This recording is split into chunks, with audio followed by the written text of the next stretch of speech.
નમસ્કાર ખેડૂત મિત્રો, તો આજના અમારા નવા વિડીયોમાં સ્વાગત છે. ને આજે આપણે વાત કરીશું તો કે એરંડાની ખેતી વિશે.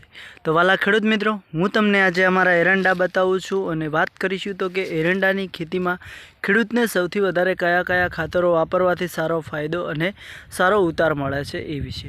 તો વાલા ખેડૂત મિત્રો, તમને અમારા એરંડા જોવા મળી રહ્યા છે તો કે જો તમે આ છે અમારા એરંડાને આપણે 7 વીઘા એરંડાનું વાવેતર કરેલું છે ને આપણે એરંડા ફરીથી વેણાવા માટે આવી ગયા છે. તો તમે જોઈ શકો છો આપણી માળો એકદમ ખૂબ જ છે અને માળો તૈયાર થઈ ગઈ છે વેણાવા માટે. તો તમને હું આજે બતાવવાનો છું તો કે જે એરંડા તમને અત્યારે જોવા મળી રહ્યા છે આપણે દોતીવાળા છે, 11 નંબર એરંડા છે અને એની જાત કહીએ તો અવની.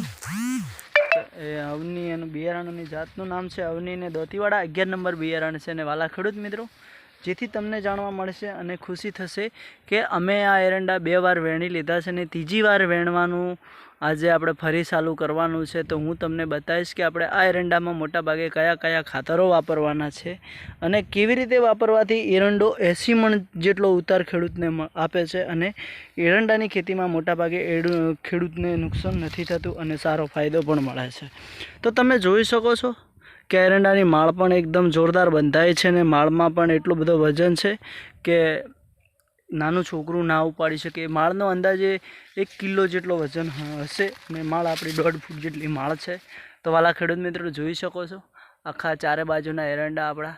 તો આ 7 વીઘાનો એરંડાનું વાવેતર છે ને મારું નામ છે દશરથભાઈ અને મારું ગામ છે ઇન્દ્રમાણા.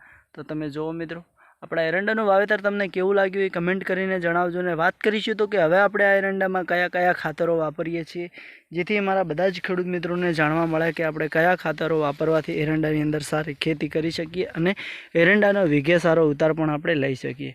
તો વાલા ખેડૂત મિત્રો, વાત કરીશું તો કે આજે આપણે જ્યારે 2 ઋતુનો સમય થાય છે ને 2 ઋતુમાં મોટાભાગે અમુક ખેડૂતો યુરિયા અને એવું ખાતર, યુરિયા છે, અમુક કોઈ રાસાયણિક બીજું ખાતર આવે છે ઘણાવીનું, એવા મોટાભાગે એરંડાની ખેતીમાં તો યુરિયા જ વપરાતું હોય છે. પણ આપણે વાપરવાનું છે એમોનિયા ખાતર. એટલે કે એમોનિયા એટલે કે આપણે એમોનિયાને સલ્ફેટ પણ કહીએ છીએ અને એમોનિયા પણ કહીએ છીએ. તો વાલા ખેડૂત મિત્રો, 2 ઋતુમાં જો એમોનિયા વાપરવાથી જો આપણો એરંડાની માળ મજબૂત થતી હોય અને એરંડો ઘણો વેણાવા માટે આવતો હોય અને નવી માળો પણ વધારે ફૂટતી હોય તો આપણે એકવાર એમોનિયા ખાતરનો ઉપયોગ કરવો જરૂરી છે કે જેથી આપણને આવી જો કે જે આગલી માળ આપણે કાપી લઈએ અને નવી માળ ફૂટીને તૈયાર થઈ જાય. તો મારા વાલા ખેડૂત મિત્રોને હું એટલું જ કહેવા માગીશ કે આપણે પણ એમોનિયા ખાતરનો ઉપયોગ કરવો જરૂરી છે કે જેથી જૂની માળ કપાઈ જાય અને નવી માળ ફરીથી તુરંત તૈયાર થઈ જતી હોય છે. તો એ જ આપણે એરંડાની માહિતી વિશે આજે વિડીયો બનાવ્યો છે. તો વાલા ખેડૂત મિત્રો, વિડીયો પૂરો જોજો અને વિડીયોને કમેન્ટ કરીને જણાવજો, જેથી અમને જાણવા મળશે કે અમારા યુટ્યુબની અંદર કેટલા મારા ભાઈઓ છે અને અમારા વિડીયો જોઈને સારી કમેન્ટો કરે છે.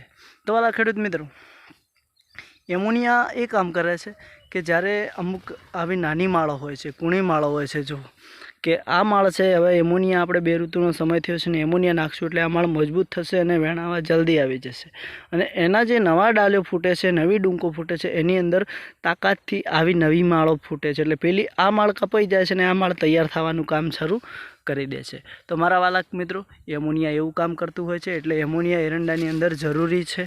અને તમે જુઓ કે આપણી આ માળ પણ તૈયાર થઈ ગઈ છે વેણાવા માટે ને આપણે એરંડા 3 વાર વેણી લીધા છે. તો તમને અમારા એરંડા કેવા લાગે છે કમેન્ટ કરીને જણાવજો વાલા ખેડૂત મિત્રો. અને તમને જોવા તો મળી જ રહ્યું હશે કે આપણા એરંડાની હાઈટ પણ ખૂબ જ છે અને એરંડાનું વાવેતર પણ મોટાભાગે આપણા બનાસકાંઠામાં વધારે જ થાય છે. તો વાલા ખેડૂત મિત્રો, આજના વિડીયોમાં આટલું જ. વિડીયો તમને કેવો લાગ્યો છે એ કમેન્ટ કરી જણાવજો, જેથી કે અમે જે ખાતરનો ઉપયોગ કરીએ છીએ એ જ ખાતર અમે તમને બતાવ્યું છે. તો જુઓ, તમને જાણવા મળી ગયું હશે વાલા ખેડૂત મિત્રો.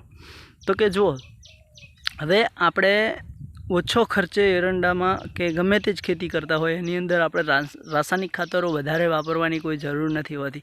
કારણ કે આપણે રાસાયણિક ખાતરો વાપરીને પણ એટલું આવા ઉતાર લઈએ છીએ અને રાસાયણિક ખાતરો ના વાપરીએ તો પણ આપણને એટલું જ ઉત્પાદન મળતું હોય તો પછી આપણે લિમિટમાં ખાતર વાપરવાનું, લિમિટથી ગમે તે વાવેતર કરેલું હોય એને પાણી આપવાનું, જેથી ખેડૂતને સારો ફાયદો રહેતો હોય છે. તો વાલા ખેડૂત મિત્રો, તમને જુઓ કે આ માળ એકદમ રેડી છે અને માળ પણ મજબૂત બંધાવવામાં છે અને જે ઉપરલું દેખાય છે એના બધા માળ ગરી ગયા છે, ઘોટા ગરી ગયા છે. તો એનું કારણ શું? તો મારા વાલા ખેડૂત મિત્રો, એનું કારણ એ હોય છે કે વધારે ઠાર પડતો હોય છે અને જલ્દી એરંડાને પાણી ના મળતું હોય તો એરંડાની માળ સુકાઈ શકે છે. તો વાલા મિત્રો, આજની આ વિડીયોમાં આટલું જ. વિડીયો ગમે તો જરૂરથી કમેન્ટ કરજો ને નેક્સ્ટ વિડીયોમાં ફરી મળીશું. જય જવાન, જય કિસાન વાલા ખેડૂત મિત્રો.